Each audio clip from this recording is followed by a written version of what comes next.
So so guys இன்னைக்கு நம்ம திருநெல்வேலியில் ஒரு முக்கியமான செலிபிரிட்டியை மீட் பண்ணோம். அதாவது இன்ஸ்டாகிராமை திறந்தாலே அண்ணன் வீடியோ தான்.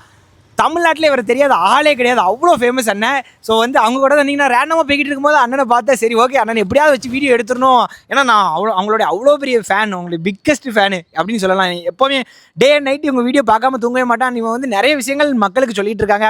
இவங்களோட வீடியோஸ் நீங்கள் போய் பார்த்தாலே எங்களுக்கே தெரியும் நினைக்கிறேன். அவ்வளோ சூப்பராக பண்ணிட்டு இருக்காங்க. இன்றைக்கி நம்ம தமிழ்நாட்டில் வளர்ந்து வரக்கூடிய ஒரு இன்ஃப்ளூன்சரில் இவங்களும் ஒன்று. ரொம்ப ஹார்ட் ஒர்க் பண்ணி ரொம்ப கஷ்டப்பட்டு இந்த இடத்துக்கு வந்திருக்காங்க. இன்றைக்கி அவ்வளோ எப்படி சொல்ல, இன்னைக்கு நம்ம யாராக இருந்தாலும் கீழேருந்து மேலே வந்துடலாம் அப்படின்ற ஒரு மோட்டிவ் கொடுக்குறது இவங்க தான். ஸோ இவங்களோட வீடியோஸ் பார்த்தா அவங்களுக்கே தெரியும் அவ்வளோ சூப்பராக பண்ணியிருப்பாங்க. ஸோ அவங்கள்ட்ட தான் இன்றைக்கி நம்ம ஒரு சின்ன கொஸ்டின் கேட்க போகிறோம். ப்ரோ கொஞ்சம் தள்ளி கேட்குங்க ப்ரோ. யூசர் இர்ஃபான், இவங்க நேம் பார்த்தீங்கன்னா இன்ஸ்டாகிராம் பார்த்தீங்க அப்படின்னா யூசர் இர்ஃபான் அப்படின்ற நேம் வரும். ஸோ சொல்லுங்கள் ப்ரோ, இவ்வளோ சூப்பராக வீடியோ பண்ணுறீங்க, எப்படி உங்களால் எப்படி இப்படி முடியும்? நல்லா வீடியோ பண்ணுறீங்க, ரெகுலராக பண்ணுறீங்க. எத்தனை வருஷமாக நீங்கள் அந்த வீடியோ பண்ணிட்டு இருக்கீங்க? இந்த வீடியோ கேமரா ப்ரோ கொஞ்சம் கேமரா வாங்கி பிடிச்சிக்கோங்க ப்ரோ. அந்த கேமரா மட்டும் கொஞ்சம் பிடிச்சிக்கோங்க. அப்ப நீங்க எல்லாரும் என்ன சொல்லலையா? உங்களே யார் சொன்னா? நீங்க யாரு? வீடியோ எதுவும் பண்ணுறீங்களா ப்ரோ?